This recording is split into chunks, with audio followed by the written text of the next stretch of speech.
Good morning. This is a recording for Sunday, October 29th. After we tell our stories and name our hurts, the next step is to grant forgiveness. Sometimes this choice happens quickly, and sometimes it happens slowly. But inevitably, it is how we move forward along the forgiveness path. We choose forgiveness because it is how we find freedom and keep from remaining trapped in an endless loop of telling our story and naming our hurts. We choose forgiveness because this is how we move from victim to hero. A victim is in a position of weakness and subject to the whims of others.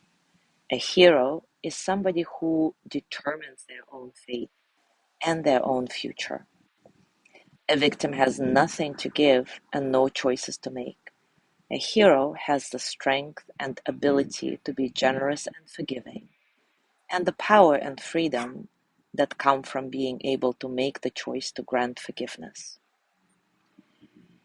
In some cases, we find forgiveness after a long time, and sometimes forgiveness finds us, even in the mindset of our grief.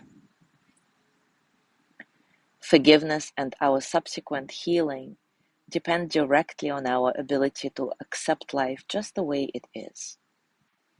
This doesn't mean any kind of pardoning or condoning of the action that hurt you. It simply means acceptance of the reality of the situation and letting go of the incident which cannot be changed. This kind of acceptance brings us a true inner peace that cannot be shattered. Within this peace is the essence of a humanity we all share, and it is a choice we can make every single day. Unforgiving keeps us closed and hardened inside.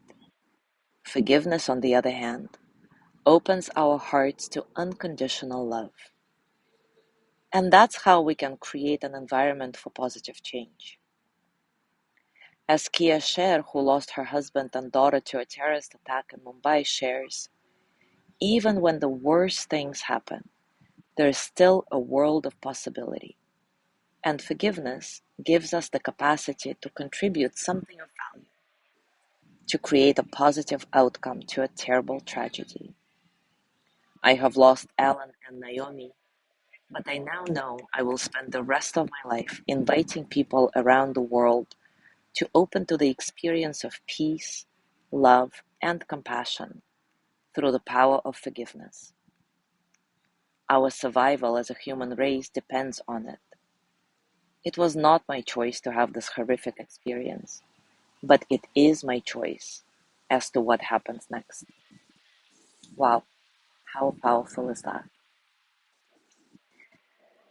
So today, let's do a loving kindness practice, reminding ourselves that forgiveness and unconditional love go hand in hand. Forgiveness helps us open our hearts to loving kindness, and in turn, loving kindness helps us forgive.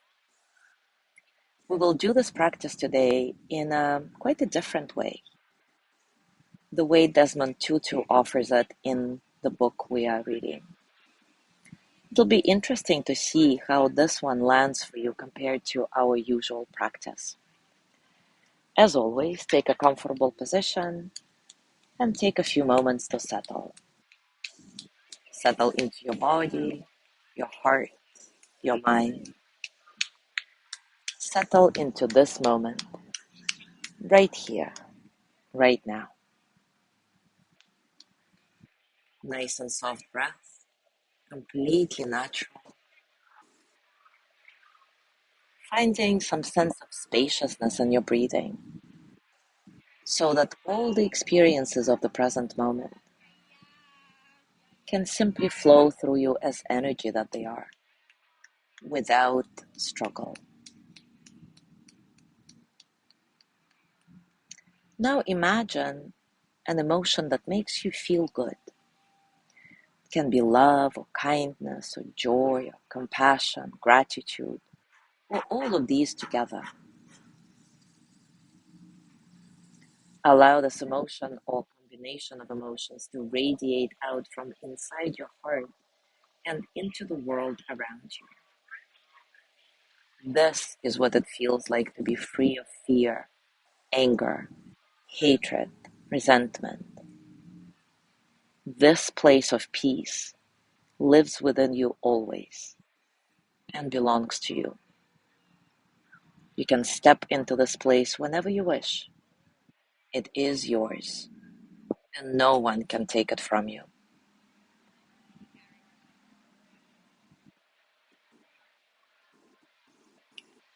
Now imagine the person you are trying to forgive. And imagine that you are their mother and they're a tiny baby in your arms before they hurt you, before they hurt anyone else. See their humanity, see the innate goodness they're born with. We are all born with.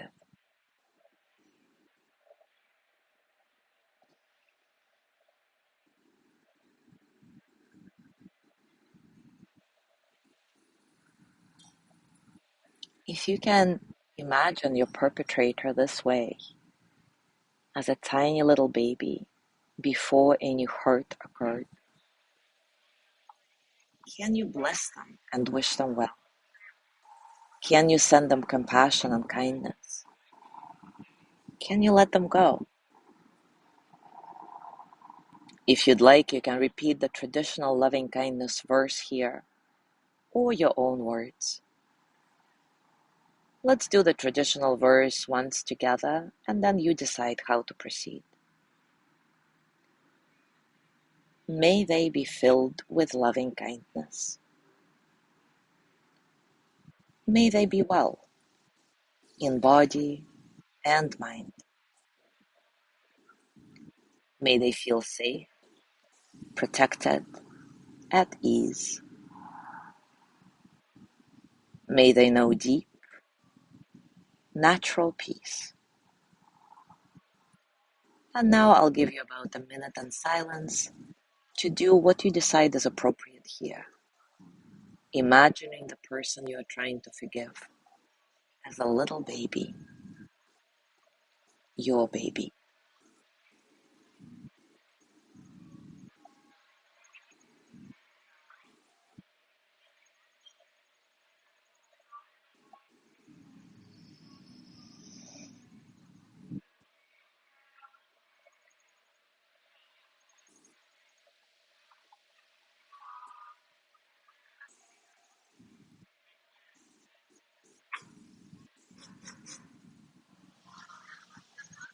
Now place your hands on your heart and thank yourself for this deep, powerful work you've just done. Send yourself the energy of gratitude and loving kindness. May I be filled with loving kindness. May I be well in body and mind. May I feel safe, protected, at ease. May I know deep, natural peace. And as always, as you gently let go of your practice, scan your body. Notice what's going on for you right now, physically, emotionally, mentally. How are you really? And as you go through your day today, I invite you to experiment with this version of loving kindness practice toward people you want to forgive, imagining them as little babies before they hurt you, before they hurt anyone else, remembering their innate goodness and humanity. How does it feel like? Do you prefer this version to a more traditional one we usually do? And if so, why? It would be great to hear what thoughts and feelings around this you have. So please share either here or in our Mindful Mornings private circle group. Thank you so much for being here today. Have a gorgeous day, and I will see you tomorrow. Oh, and I forgot to mention that I am actually on Long Island right now. And as you can see, this is a winery. And all my friends are sitting over there. And I'm going to join them in a second. Enjoy your day, guys.